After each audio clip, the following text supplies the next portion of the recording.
Hey everybody, what is going on? Brendan Milley here, back with another video. Today, I am out at a pond that has a special place in my heart. This is one of the first places where my dad took me fishing back in the day. I believe I caught one of my first fish here, which was a bluegill. Now this pond has a lot of history with my family. My dad said he used to come here as a kid. My grandpa used to come here as a kid, and they used to be able to catch lots of bass and catfish, and it was a really great fishery. But as the story goes, there was one year when a lot of the fish died off, a lot of the bass died off, and the catfish died off, and there wasn't really a whole lot left in this pond. That was years ago. It's been about 7 or 8 years since I have fished this poisoned pond, and I'm curious, has the fishing improved? Back in the day when I used to fish this thing, the only thing you could really catch was bluegill, but I'm curious to see now if the fishing has improved over the years. So let's give it a shot and see what we can catch. I'm going to start off just using my spinning reel right here. I'm going to start off throwing something pretty small. Got some little Berkley Gulp minnows here. Going to put one of these on a small jig head. Alright, so I'm going to start off throwing just a small jig head with a tiny little Berkley Gulp minnow. I'm going to start off throwing this small bait and we'll see what bites. I'm hoping there's maybe a bass or two still left in this pond. Like I said, when I fished it back in the day, we'd only really fished for bluegill and we never really tried for bass and other species. It's possible that some of the bass could have survived. Got to put the GoPro on here. Things are always kind of a pain in the neck to put on. Alright, let's get at it and see if we can't catch some. So just right off the bat, just looking around by the bank, I can see that the water is fairly shallow. It is pretty clear, and I'm able to see some small minnows swimming around the bank. That's a good sign. That means there are still some fish in here. I don't know what kind of size there is or what species, but hopefully we'll be able to catch something. There we go, fish. First fish of the day. Alright guys, first fish of the day right here. Just a nice little bluegill, beautiful fish. Smoked that little jig. It's a good sign. It means there still are some fish in here. Let's get back at it. This pond is a stone's throw from my grandparents' house, and yet I still haven't been down here, like I said, in like 8 or 9 years. It's pretty crazy. There doesn't seem to be a huge abundance of bluegill. Like I said, this water's pretty clear, but I'm not seeing like a ton of them. Got a little bit of fresh water flowing in here. Oh, that was something big. Something bigger just took off. Might have been a bluegill, hard to say. This place is bringing back a lot of memories. I used to run around down here when I was a kid. Seeing a lot of ripples coming out of here. Oh, there's a fish right there. There's a bluegill. Yeah, there's a ton of bluegill stacked up in here. I'm not gonna bite. Alright, this water seems a lot deeper here. Should be something hanging out. Man, I gotta say, this place is tough. Only caught one bluegill so far. Seems a bit rough. This is really weird. I can't figure this out. Haven't got a bite yet. So far, that one bluegill seems to be the only fish that wants to bite. Alright guys, so I fished my way all the way around the pond and I'm back where I started, and I gotta say, things are not looking so good. Besides that first fish that we caught, I haven't had a bite. Now, there could be a couple of factors. It could be due to the weather. The water might still be a little bit cold and the fish might be a little bit sluggish. Or it could just be that there's not very many fish in here and they're kind of spread out.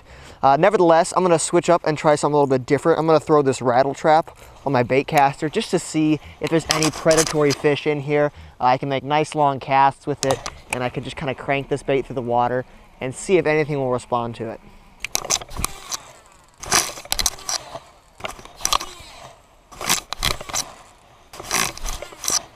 Alright, so nothing on the rattle trap. It's time to switch to plan B or plan C, or yeah, we're going to switch up to something else. Alright, so I haven't had a whole lot of luck besides that one bluegill, so I'm going to try something a little bit different. One of the problems I'm having when I'm throwing this little jig head is I can't throw it very far. Since it's such a light setup, I can't throw it very far, and I'm curious, maybe there's some more fish out deeper. So what I'm going to do is just attach a simple float, just your old school float and a jig head. We're going to throw it out there, slowly work it in, see if that'll yield some better results. Back to basics, guys. Oh, that's way better. I can cast that bait way out there. This will allow me to work this bait a lot slower. Come on, fish. Oh, there's a hit. Got him. Oh, he came off. He came off. This is definitely yielding better results already. First cast. Had a good hit. Ah, missed him.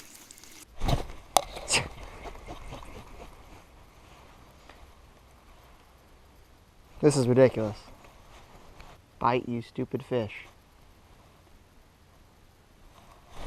Got him. Finally got one. All right. That's better. Ooh, better size too. That's a good one. That's a good one. Ooh, yeah, that's a fatty.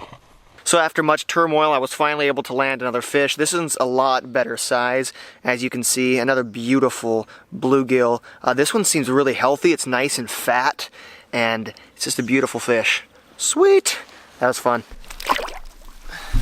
I tell you what, this technique of popping a jig under a float is actually really effective. I don't think we use it enough. There we go, that fish took it all the way under the water. Another little bluegill. Whew. See, buddy? This technique of popping a jig under a float is actually really effective. It allows me to keep that jig in one specific spot, and I can move that jig really, really slowly. And as you can see, it's starting to pay off. We're catching some fish now. You know, a lot of people think fishing with a bobber is for kids, or it's something you do when you're just starting out fishing, but actually this technique is really effective. Popping a jig under a float is something that I do quite a bit, especially when I'm fishing for crappie that are suspended. It allows me to move the bait really, really slowly. As you can see here, I can just slowly twitch that jig in, whereas if I was throwing a regular jig hit, I would have to keep that jig moving. And it seems like these fish today want something that's really slow. It seems to be the ticket today when it comes to getting these fish to bite. There we go.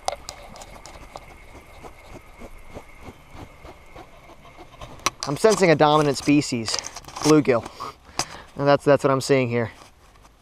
Alrighty guys, I'm about ready to wrap up for the evening. What's my verdict on this pond? Is it dead or is it productive? Well, for starters, when I first got here, things did not look good. I was only able to catch that one bluegill, and it did not seem like there was a whole lot of fish around.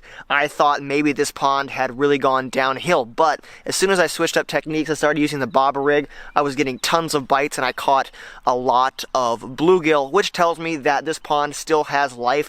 It still is a productive pond. Alrighty guys, thank you so much for watching this video. If you want to support the channel, be sure to check out my line of Signature Series swim baits in the description below, as well as the merch that I currently sell. Thank you guys for watching this video, and as always, stay hooked.